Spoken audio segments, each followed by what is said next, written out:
We've got another Black Series Ahsoka figure. This is the HK-87 Assassin Droid. I guess we'll call this the all-red version, because it's how it's kind of different. The cape's a little bit different from the previous one. From, what was that? Mandalorian, yeah.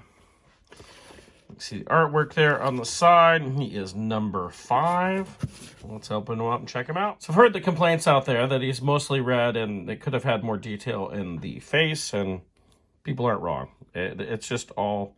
There's a little bit of silver detail right there, but ultimately there's not a lot to his head. It's mostly just one color there. Rest of him, yeah, he looks fine. It's not as bright red as we may have thought from some of the early photos, but there's a lot of good detail. I like the HK-87. It was one of my early favorite figures. I thought it was pretty cool. Been nice if maybe they had some come with their staffs or something. Came with just his blaster right here, which we saw plenty of them with staffs. You see he's got this cape here. Which, you know, we've got a few droids with capes. Why does a droid need a cape? That's got to be a human thing. Like, let's put a cape on this droid just to make it different. Ultimately, I mean, Grievous, you know, he was at least used to be organic. But, you know, could you imagine if C-3PO went around with a droid, or R2-D2, or with a droid with a cape? It'd be kind of interesting. Ultimately, he's a pretty cool figure, though. Let's go take a look and compare them to the previous one. So I've posed these two similarly so we can really see the differences. The previous one definitely has more paint apps. You can see lots of different colors there. Look at the faces. Much more paint going along with that.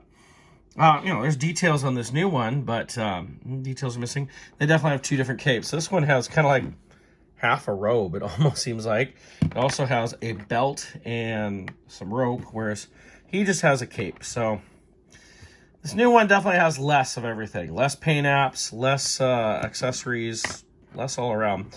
It's nice to get different HK-87s. I don't know. Well, okay, this is Hasbro. Of course we're going to get more. I know we've already got a carbonized version of this. I don't know how many people are still doing carbonized. I'm not. But, you know, it's still nice to get different versions at least. But yeah, it would have been nicer to have gotten a little bit more paint apps on that face. So you can pop off the head so you can recreate, you know, grabbing your Sabine.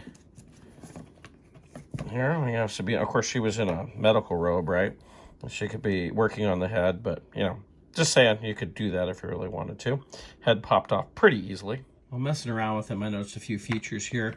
So the shoulder armor here is kind of rubbery plastic, and there's a little detail there in the shoulders, pretty nice. The neck, and when I popped the head off, there was more detail on the neck. Let's see if I can lift up the head so you can at least... Yeah, so there's actually a little detail on that neck. It's kind of nice to see. Even some little weathering, but man, barely anything. They could have at least painted like the visor or something in there. It's kind of strange. There's just like one spot of silver paint on this head.